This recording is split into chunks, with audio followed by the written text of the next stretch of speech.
Mhm.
Hi, everybody.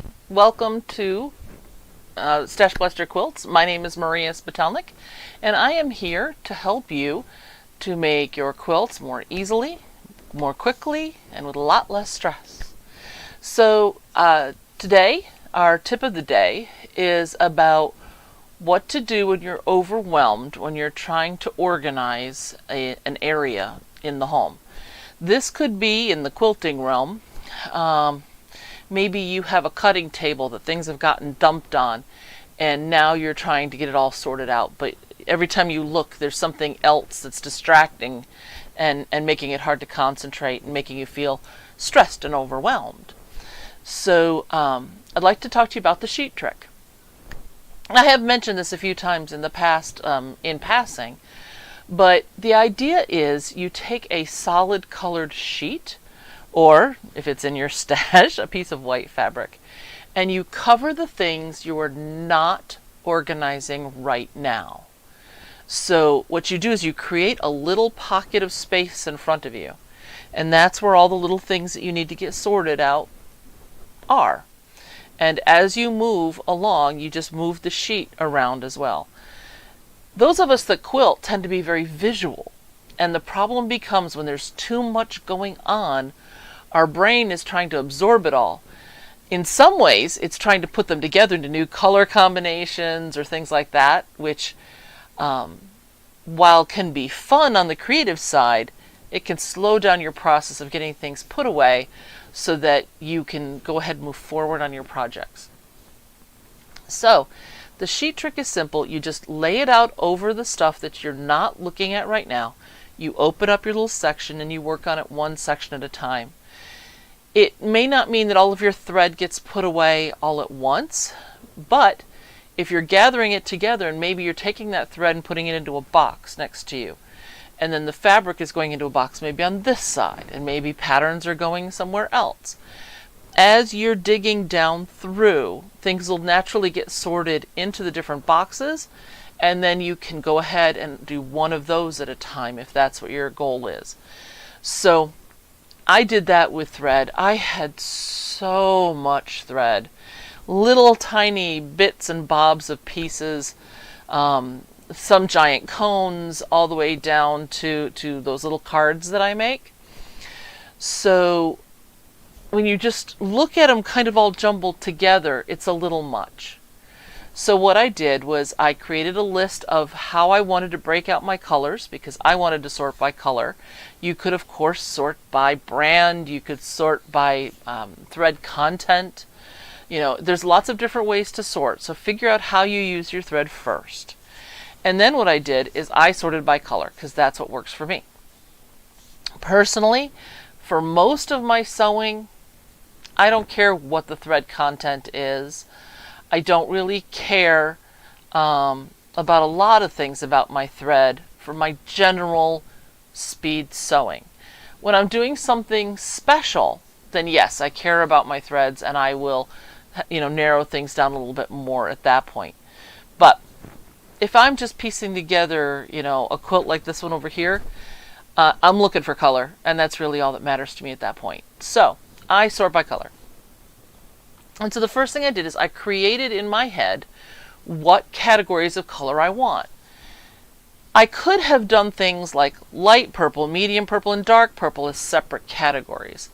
But it's usually easier to have large categories and then subdivide from there if you need to later. So blue, for example, I had a ton of blue. That got subdivided. But my purple all really fit in one little drawer in one of my plastic drawer sets that I've talked to you about in the past. So I didn't need to subdivide it. They're all right there. I can see them all. So what categories did I want? I put them on the table. I must have had 300 spools or cards or cones of thread, and it was just a jumble. So what I did was I took some shoe boxes, some empty white shoe boxes, and white sheeting, and I put on the front of each shoe box a different color name, and I would reach under the sheet and pull some threads forward. So I would have a collection maybe of 20 or so, 30, and I would put those in the boxes for their color. And then I'd reach under the sheet and drag some more forward until there was nothing under the sheet.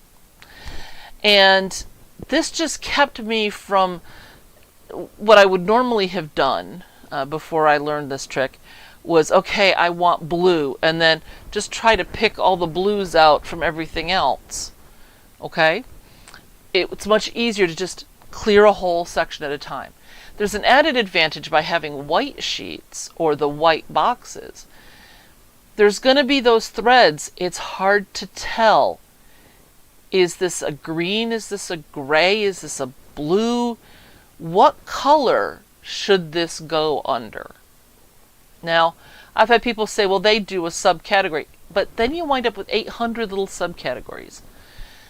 Take your best guess and put it in the box. If you change your mind later, then you change your mind later. I always recommend that if you're doing any sort of color sorting that you have a full spectrum light bulb, or which could be something like the OttLite, or there's actually bulbs you can put in to a regular lamp that will give you that full spectrum. And I forgot this light again, and I just saw that. Sorry. That should be a little better. Okay, so that full spectrum light bulb. So I could go ahead and then focus in on just those 20 threads that I had and make my decisions and then move on. And then it's a little bit easier to do just that one little step at a time. So that's the sheet trick. You can do the same thing if you're doing paperwork. Let's say you have a desk that's got piles of papers. Cover everything except the stack you're working on. And so when you're done with that stack and it's off the table, then you can lift the sheet and pull another section over. Or if it's a round table, which I've done before, I just moved my chair to the next section, folded back that sheet to, again, hide the areas I'm not looking at, and I went from there. So the sheet trick is our tip for today. Now, those of you that have been watching since January know what this is over my shoulder. This is the quilt that we've been working on. Now, I did promise you that I would try to get it all assembled in order to have it ready for today, and I was able to do that. I felt pretty good about that because the main part of my life, which is Conquer the Clutter, my organizing company, has been just insane. So I've been doing doubles and triples, so I didn't have much time to sew, honestly. But I did get this done. Now I'm going to rotate over here to my tabletop camera that is rotated 90 degrees. So now my vertical quilt is going to be horizontal. but now you can see the whole thing. So here's our 8-inch squares finished, our 4-inch squares finished, and then our 2-inch squares finished in the middle. After having done this quilt, I do kind of like it. It didn't come out exactly the way I had hoped it would, but I also didn't take the time to build any of these larger squares out with smaller squares like I had considered doing. So I do like this, but I think that I would probably go ahead and stick more with the middle to get that confetti look I was going for. I was hoping that these would make it feel kind of like this is the confetti that's closer to you and the stuff that's further away is the small stuff, but it didn't really translate the way I'd hoped. I'm going to switch it back to the other camera so you can get a better look again. So this middle part here is more that confetti look that I had kind of been hoping for. So, you know, you could do this with any size. I think you'd get the same effect as long as it was the same size with the 4-inch squares. 8s might be a little bit too big to get that feeling. But overall, you know, I think this is kind of fun.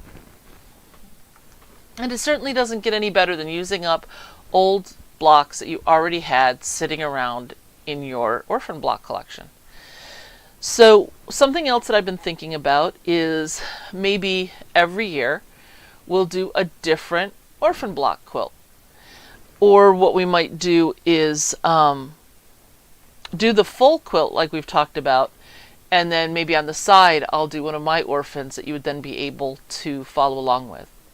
If it sounds like it's an interesting thing to you, please put a note either in the chat or shoot me an email. The email is mail@stashblasterquilts.com, and I do respond to my emails. If it's of general interest, then I'll talk about it here. If it's a more personal interest, like your color choices for a quilt or something like that, then I'll respond just to you directly. So I did get an email sometime in the last 2 weeks from somebody who had seen one of my earlier live streams where I mentioned using a quilt tracker, and this person did not know what I was talking about.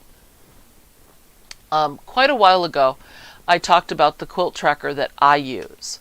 So I'm going to ask you to indulge me, and I am going to go ahead and show this again.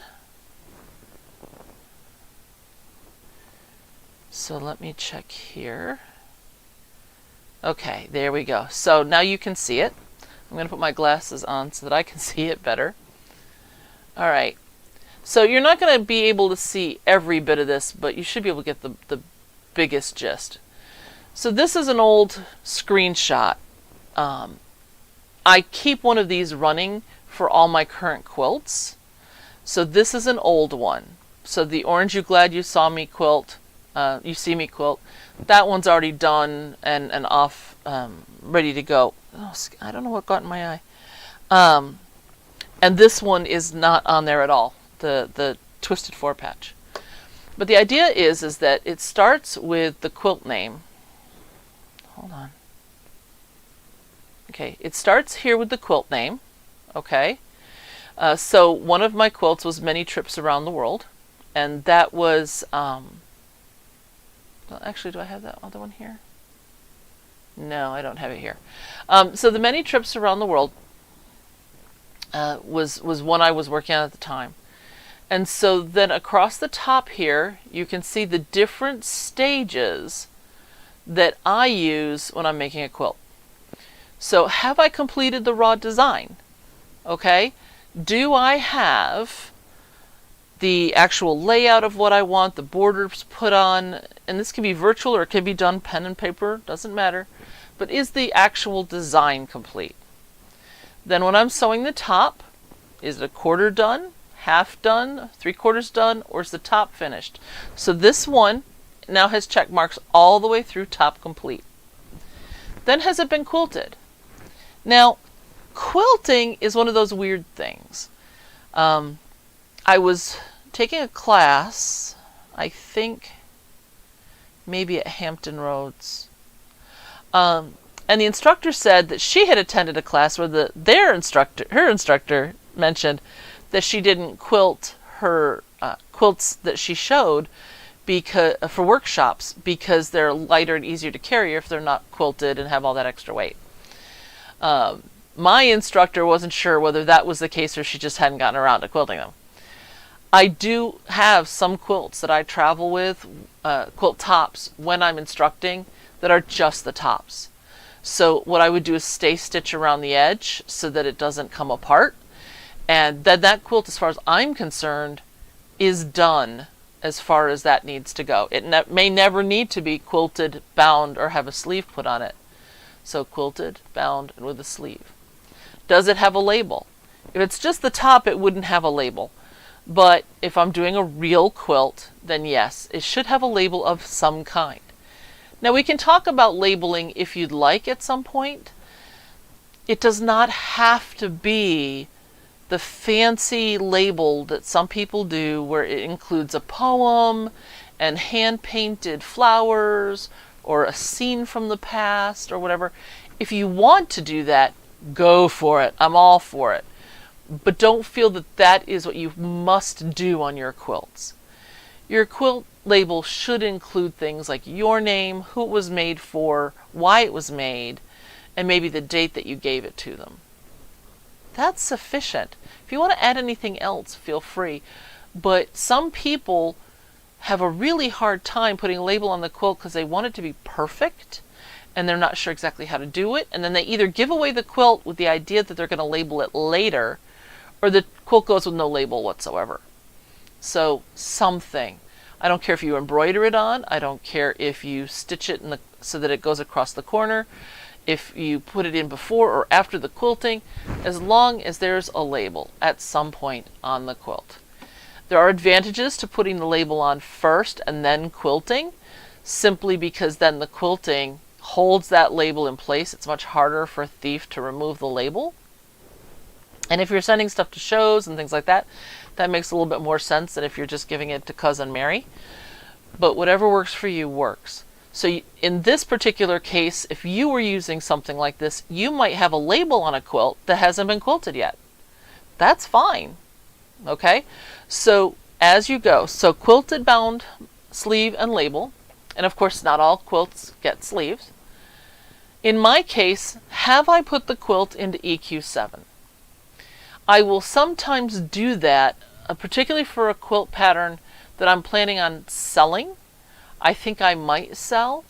Sometimes I'll do my designing on EQ7. So the quilt will, my tracker may just say EQ7 and not have even the design complete because I might not be done with it yet.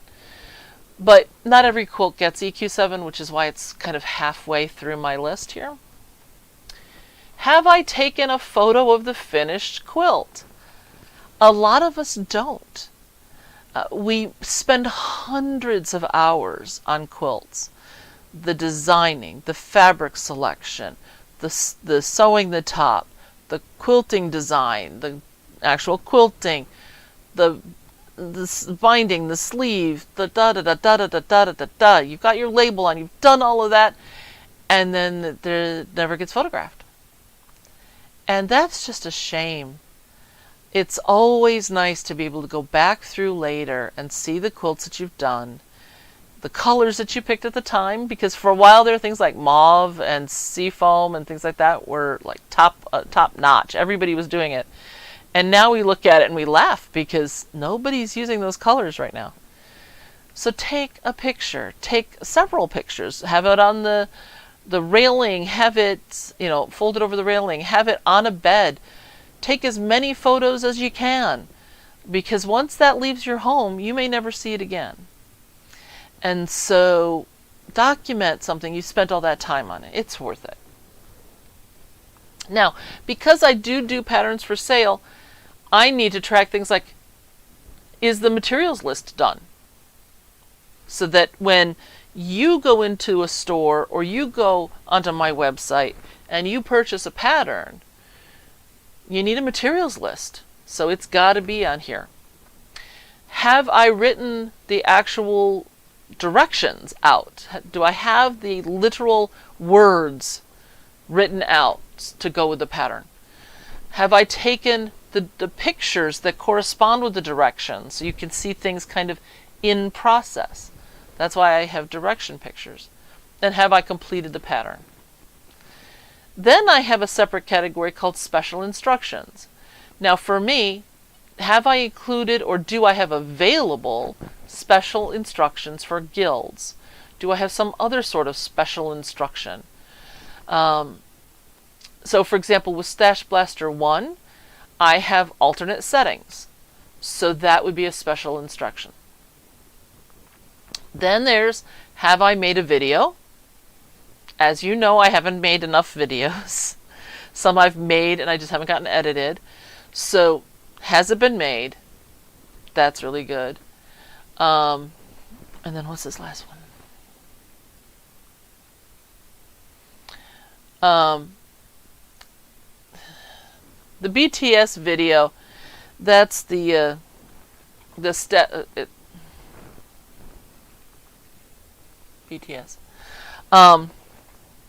That's specifically, and I forget what the initials stand for because it's been a while since I've had this exact tracker. This is the equivalent of have I been doing the videos for video for YouTube, that kind of stuff, as opposed to stills that go into the actual directions, or a video that I would load up other places like onto my website. So there's the StashBlaster quilt videos, and then there's the YouTube videos and that kind of stuff. So I don't use that designation anymore, but that's what that was. And then are there any additional notes? So in my notes here, this might include miscut looking for this fabric, because maybe I'm on a hunt to find more of that fabric because I have 11 out of 12 stars done using ginger apple and I don't have any more and I've got to find it, so maybe I've got a query out there. That could be in notes.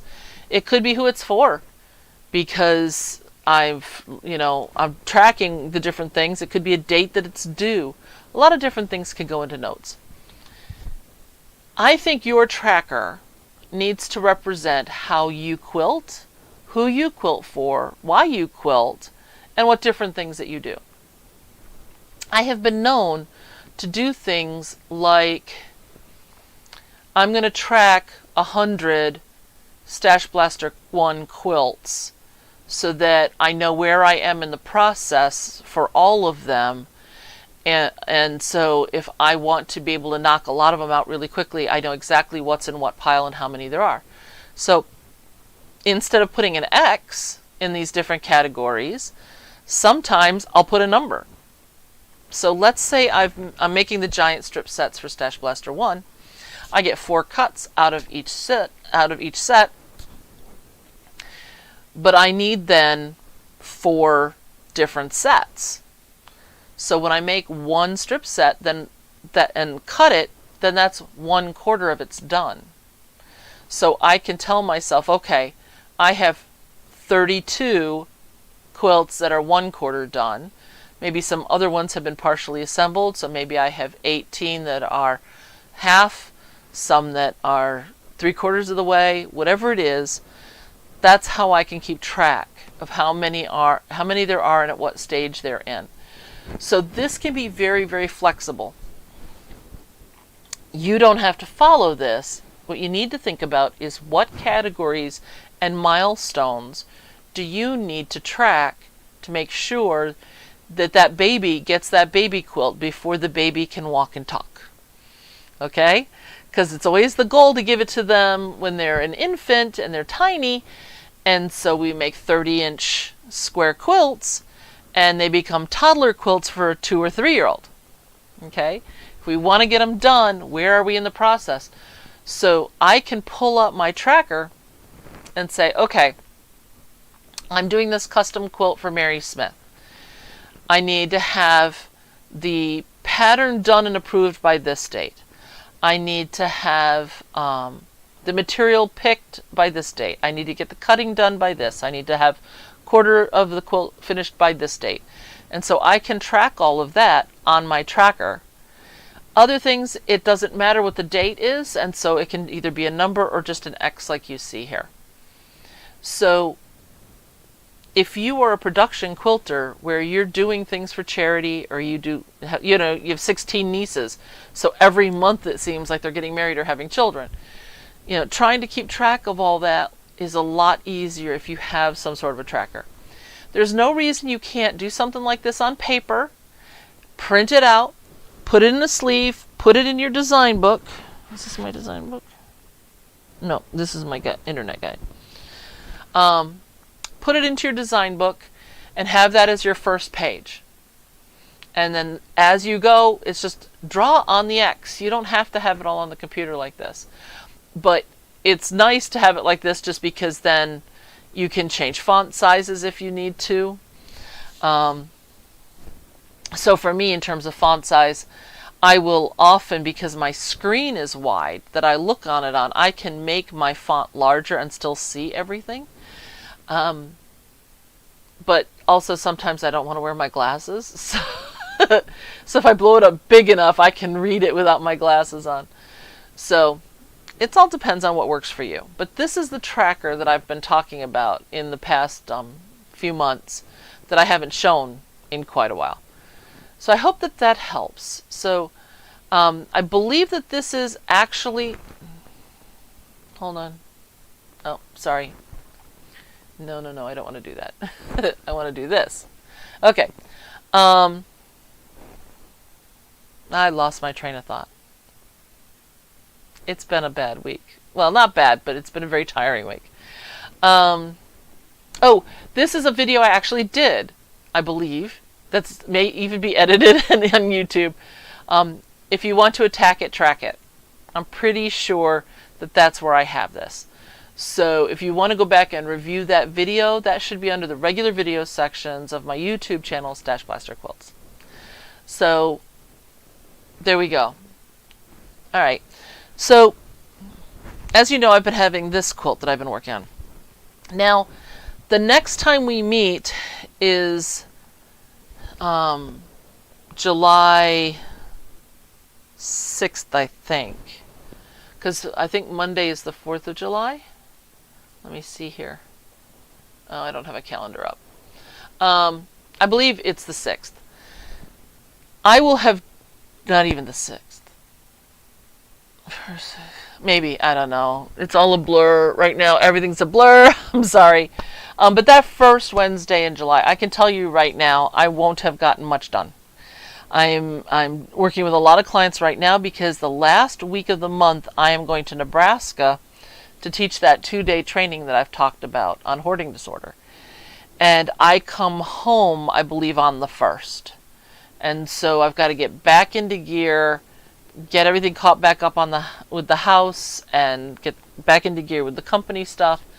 And I know that I'm just not going to have anything particularly sewn. I am still working on my hexagon quilt. So I have a whole bunch of these here. What's this? I don't need 2 pairs of glasses on. The other day, I couldn't go to sleep, so I came in here, and I keep a spare pair of glasses in my drawers over here, because these ones stay downstairs with my phone. I leave my phone downstairs so I don't hear it ring, and I don't hear it chime that I've got texts and things like that, because I would check it, and that leads to no sleep. Okay, so I'm going to move this camera and hope. Let me see how this came out. Oh, that's not too bad. Okay, okay, you're actually backwards. Hold on.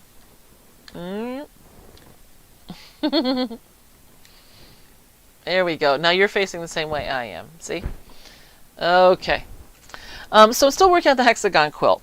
So what I did is I did things like pull out my green bobbin threads. And so I've divided up what I'm sewing by the bobbin thread. And then I have a medium blue down inside my machine here. Can you see that? I'm going to move my keyboard. Okay, turn that off, put it down here.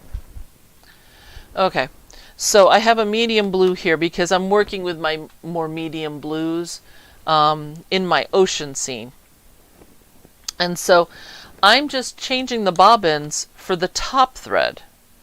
Now the advantage to that is that the mediums don't have to be perfect, but I also get to use up all of these odd shades of green that I have, like this one, which is not a green I would normally use, but it works perfectly for these pieces. Because don't forget, on this quilt I did not buy any material. All of these fabrics that are going into this quilt were from my stash. So let me come back over to this so I can see better. So what I did was I wrote on the hexagon. Now these hexagons are punched out of all kinds of different cardstock that came to me in the mail. So if you can see here, it says 714, so that's the hexagon number, and then 1/2 tells me that I'm just going to sew these two together, and each one is 1/2 of the hexagon. So when I am assembling, I will know that once this is pressed open, it's going to go this way and then open on this diagonal. Some of these say 1/3 and 1/3 and 2/3, which is why this blue one is smaller. It's only going to be 1/3. It's going to go across this diagonal here. So this just made it a lot easier by me going ahead and doing this. And when I've gotten the pieces sewn together and pressed, in this case with the seams open, then I can use this very same hexagon that I've written on as my hexagon for the piece, and it's all ready to go. I don't have to use the blue tape unless I want to. If I want to use blue tape, once it's put together, I'll be able to see the number. I can always put blue tape on the front, and that on the top of the hex does make it easier for laying out, but then it's less residual glue as well. So there is a smattering from things that I've done before, so I know that there's going to be a lot of blue tape on the top already, so I may or may not use them strategically as I'm lining things up. And so I am assembling these in triangles, so 3 hexagons at a time. So as I go across my rows, it's going to be an up triangle, and then a down triangle next to it, and then an up triangle next to that, and a down triangle next to that. So it's going to be a little bit easier to do. Now, I am also of the opinion that there's no reason why I couldn't do up and down and make a diamond, and an up and a down, so that I get a 6-pack basically. You can also do that. You can make a giant triangle by having down like this, and then down like this, and then up like this, and then down. So there's a whole bunch of things. But why am I doing the triangles? I don't want to make long chains of single hexagons, because then it's not portable. By doing the triangles, it's going to be much more portable. And then depending on what container I'm carrying them around in, then having them mesh into bigger sections would be useful, but still carryable. At some point, it's going to be an at-home in my chair kind of project, because it's going to be the same size as this when it's done, pretty much. So that is definitely not going to be a carry around. But if I've made blocks out of my 1-inch hexagons that are maybe 14 inches or 12 inches, then all of those have been carried around, and now I have these big triangles left. Then I can put them together and not be spending months in my chair just doing that, versus if I was just doing either rings from the inside out or horizontal rows. Okay, because I got a clarification question about that, so that's why I'm talking about that. All right, so hold on, let me get a drink here. So I thought I would just sew on some hexagons. And we can do some chit-chatting if you'd like. So let me kind of get settled here. So there's my medium thread. And then I will do, this came from this set. Okay, and I know that because there's this thread right there. So this is the thread that I need. If you haven't caught it before, the reason that I'm using bobbins on the top is not only because I have a lot of colors of different bobbins, and it's a way that I deal with my mostly gone spools, but I often use them on the top because if I were doing one of my speed related quilts, it's nice to know when your thread's running out on your bobbin. And if you have a bobbin in the top and a bobbin in the bottom, excuse me, they should be running out at approximately the same time. And so if I watch the bobbin on the top, then I can see that my bobbin in the bottom should be running out. I don't know why my needle threader is not working. Dang. Alright. So, I'm going to go ahead, just moisten that a little bit, then cut my thread at an angle. I'm sure you all do this already, but I'm talking it through in case anybody here is new. Alright. Threading. This is hard to do with all these extra lights in here because it's hard to see the hole in my needle. Okay. Let me switch cameras. There you go. So you can play along. If you've got any sort of a project that you want to work on when I'm doing these, please feel free. I'd love to see photos. Because I really want this to be a place where people share what they're doing and just have a good time. Not everybody has a guild that they belong to, and not everybody has friends that like to quilt. So I would kind of like this to just be the kind of place where you can share your accomplishments. And, you know, if you've got questions or problems or there's something you want to learn, you let me know and I will do my best to teach it to you. So the one negative about using the hexagons here is that you have to keep them with your material. Now, I have in the past tried to sew like 5 in a row and then keep the tags next to them, but it's really easy to mess that up. Ask me how I know. I have had to reorganize things and renumber some of my hexagons because I lost track of what their real number was. So I just clip it, you know, here behind, and that's good enough. I do actually use a lot of binder clips. I got, I think, 1,000 of them for this project, and it won't be enough because there's over 1,500 hexagons in this design. So 1,500 hexagons means that I need half again as much to use one hexagon, one per hexagon, and I use 6 because if I'm thread basting, I will fold the corner down and put a hexagon on each corner, and then I stack them up, which works beautifully, by the way. But I don't have enough, so that's fine. That's another reason to use the tape. Now, when I did the first 2/3 of the quilt, and I had all the hexagons done, then I laid them all out on the table according to their number, and I had my map, and I've showed you the map before. And I made sure that everything was going the way it was supposed to go. And I did catch some mistakes. Before I started labeling the 2/3 and 1/3, things like that, I would have something and I was like, oh, this must be a halvesy, and I would put it on and it was supposed to be shifted. Or I put things in the wrong order on a multi-piece one that I would be sewing with the fabric, the paper piecing. So there are some that I had to redo. The mess up ones are going to wind up in some other quilt at some point. They're not garbage just because they were not correct. So I'm keeping them all. And not that there were that many, but there were some.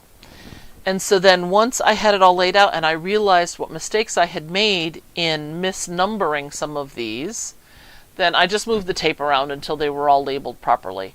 Then I clipped them into their triads, and they're sitting next to my chair ready for sewing. Once these are done, pressed, basted on, and ready to go, at that point, then I'll do the same thing with the rest of the quilt. It is so large, because like I said, it's going to be about this size when it's done. I can't really on my table lay out more than 2/5 at a time. Even in the big foam design board that I had before I built these bad boys, it still won't hold any more than that. So it just works out really well to do those 2/3, and then I'll do the rest. Now, what's the problem with that? The problem is that since I'm not seeing it all at once, my water's probably going to be off. Each individual fish should be fine because those colors are all related and they were all put together, all at once, and so they'll be fine. But since I'm trying to do graduated water, light to dark, even though water does change and get lighter and darker in and amongst itself, which I always thought was weird in the ocean, but it does. If it's not perfect, it doesn't matter. But the general idea is the top third has the lightest blues, the fifth, and then the bottom fifth has the darkest blues. But I have no idea how good a job that I have done pulling from my stash until this is done. So we'll have to see.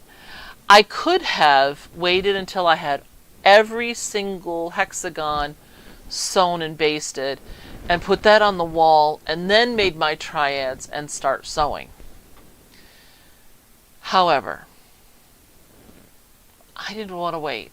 Because I didn't want this to become a chore that now it was time to just sew all the pieces together.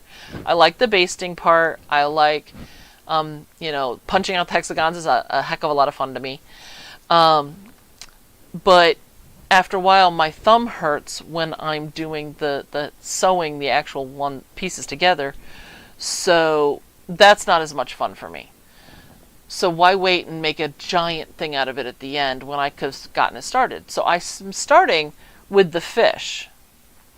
Yes, some of the pieces have fish and some ocean, but that's what I'm doing is I'm doing those ones first. Like I've got this giant orange fish. So I'm sewing everything orange together, right now. And then later on, the ocean will come in and that'll all get worked out. However, by the time I get all of the other hexagons done, then yes, I might put it up on the wall and you'll be able to see what it's going to look like when it's finished. But I think that overall, it's coming along okay. It's a little slow, but this kind of quilting is slow sewing, and there's nothing wrong with slow sewing. I teach fast sewing here because a lot of people have that gift coming up, or they want to be able to produce quilts for charity quickly. So that's why I talk about the techniques and things like that to be able to sew quickly. But I do have some slow sew and some quick sew projects going at all times. Some are hand, some are machine.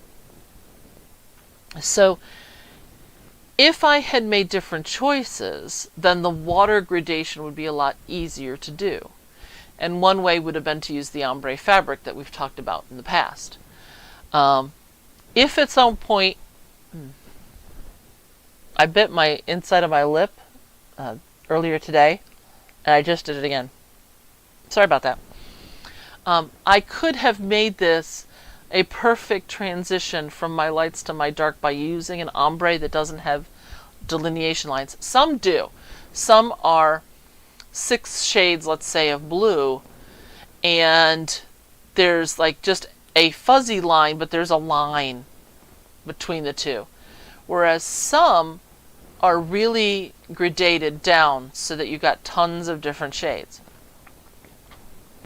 So if I was doing this and I wanted it all to be light to dark, perfectly aligned, color blending, then I would use an ombre fabric and cut it so that it's off a half a hex. Yeah, do the full length, and then it's off half a hex so that I would have color A and C, which got cut off next to each other, and B would be the one in the middle.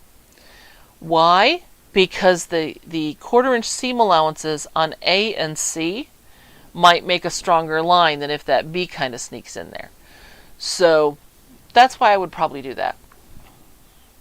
I am considering doing something like that, maybe a smaller version, but in that case what I will probably do is cheat and use a sewing machine to sew the 2 layers together, the 2 pieces together, and just speed it up that way to make it A, faster, and B, more being able to produce it in a lot less time for patterning and camera and that kind of stuff. So I might do that.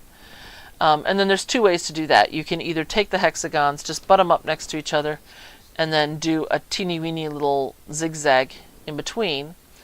You can also take your hexagon, and I've heard of this, but I haven't actually seen it happen, and use a foundation, and then trim out the foundation fabric at the end and pop your papers at the end.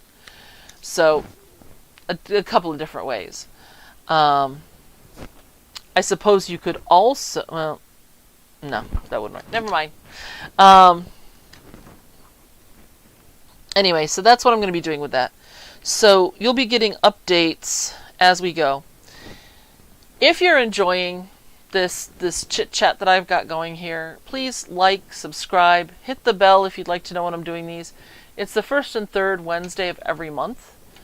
And so we've been working on this project. And then there's the hexagon quilt that I'm doing. And hopefully things are going to slow down slightly by the end of the summer. And I'm going to have more time to work on projects for you guys. I do have quite a few things that I've been working on. Including a big quilting project, but that's something that we'll need to talk about another time. If you haven't seen the last live that I did, I asked about 6 million questions about what you guys would like to see. So if you get a chance to go back to that one, and then either enter comments in the chat if I say something that you want to see, or shoot me an email with the different things that you want to see, then that will help me plan for these better.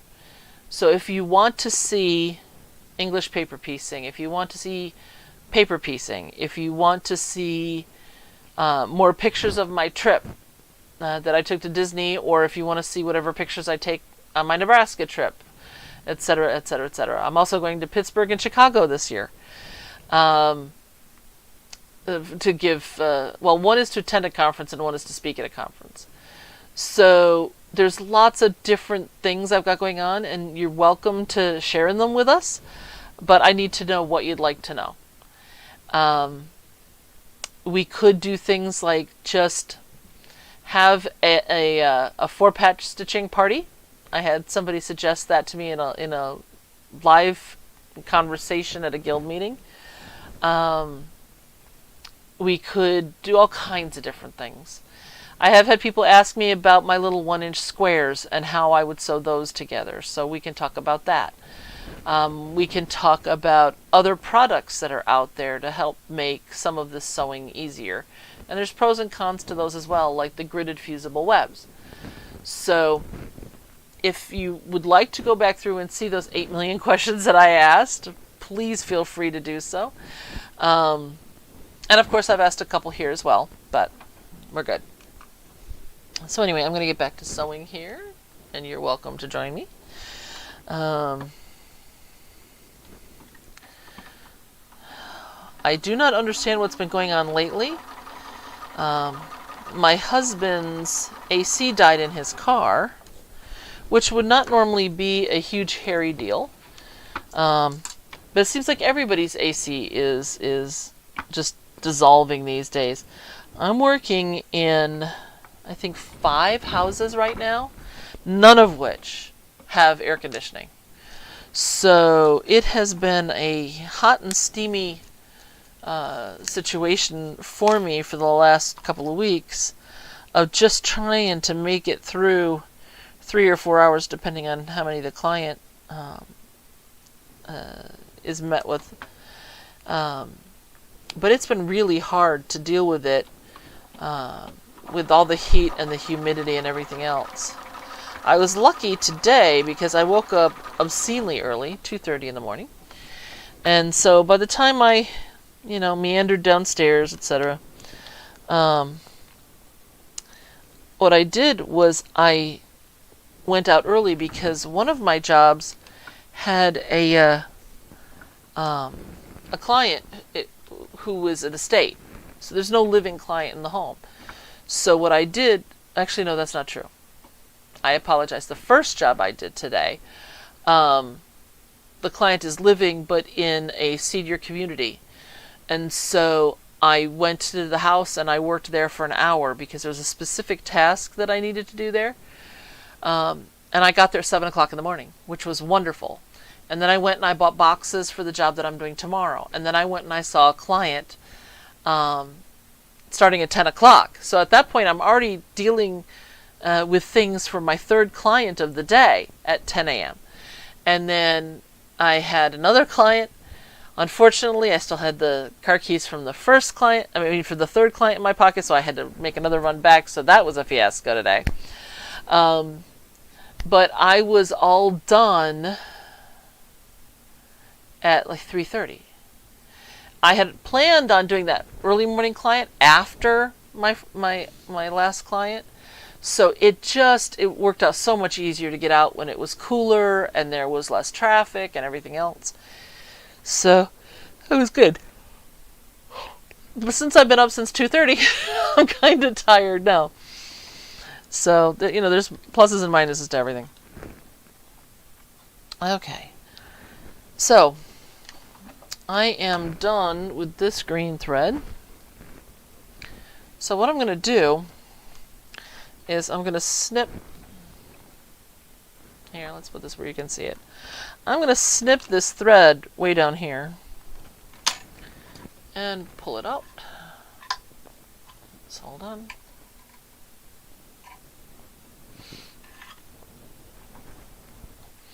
I'm going to wind it back up.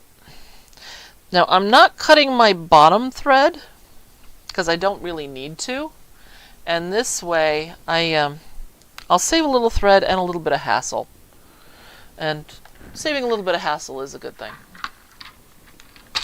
Okay, so we'll put that in here. So this is the next pile that I had. So this is the thread that was with it. And like I said, a lot of times I wouldn't worry about this. I'd pick a medium shade and just go with it.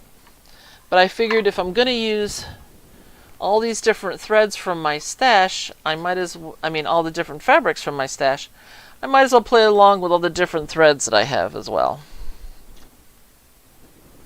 Especially since I am going to be pressing these open. Off to the side, then I'd have just matched the blue and call it good enough. Okay.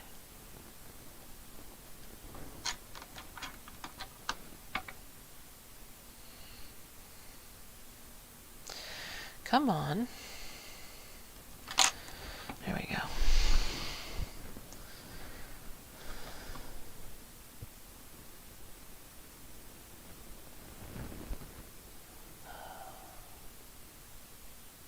Well, I told you that it's hard to do this threading with all these lights. I gotta find out what's wrong with my needle threader. It could be that I just have in the wrong kind of needle. It could be that the threads are too thick. I don't know. Because it's giving me a hard time for me to do it myself. Normally I can just zip it right in there. So I'm going to blame the lights. Now if worse comes to worse, you can take your regular old cheap comes free in a sewing kit needle threader, and I just pop it in from behind, if I can see the hole for that either. Come on.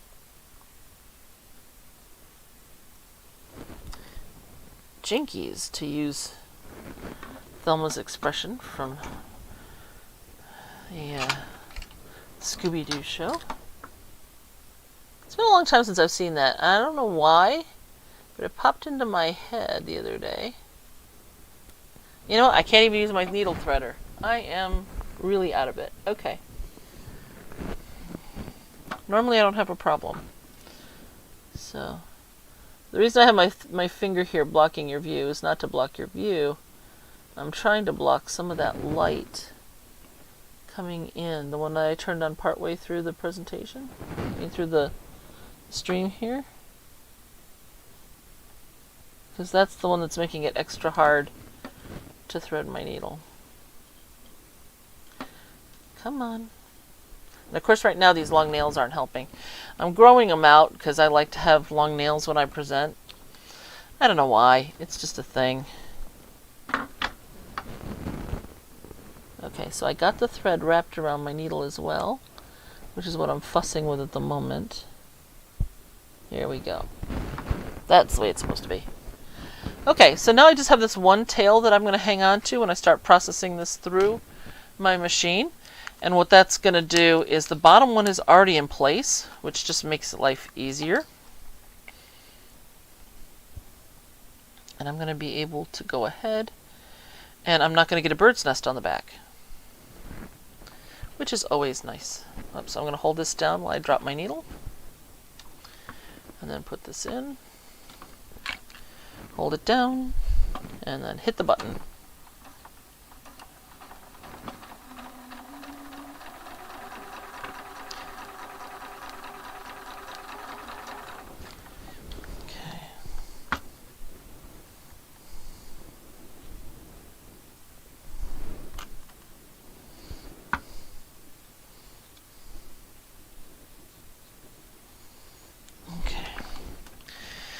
So anyway, again, please remember for the next one of these, I'm not going to have a lot of time. I'll still do the organizational tip. We're always going to have one of those. And I'll have something to talk about, the trip if nothing else. But I'm not going to have a lot of time to get some sewing done. It's not in my cards for the next couple weeks. But hopefully you'll come back and we will do some chatting and have a good time. And so that kind of shows you what I'm doing in terms of the threads. Now, needle up. That was it for that thread. So like I said, it might not be worth it to change your threads this often. But, oh, I lost my thread. But I'm enjoying it. It's a silliness. There we go. Alright. And I do like to be silly sometimes. But have a wonderful couple of weeks. Like I said, I'll be back the first Wednesday of the month. And so I'm going to try to do a few more of these before I go downstairs for the night. And I'm going to be watching a little bit of TV while I sew some more of these, base some more of these on. But these ones that I sewed, like I said, I'll take them downstairs. I'm going to press them open, and then I will be putting them right onto the cards that I've clipped on there, and they'll be good to go. So, everybody have a wonderful couple of weeks, and enjoy your 4th of July weekend, because I'll be seeing you the Wednesday after the 4th of July. And I hope you have a great time, get some sewing done, enjoy some time with family, and I hope you get a bunch of time to sew. So let's go and do some now, okay? Have a good one. Bye-bye.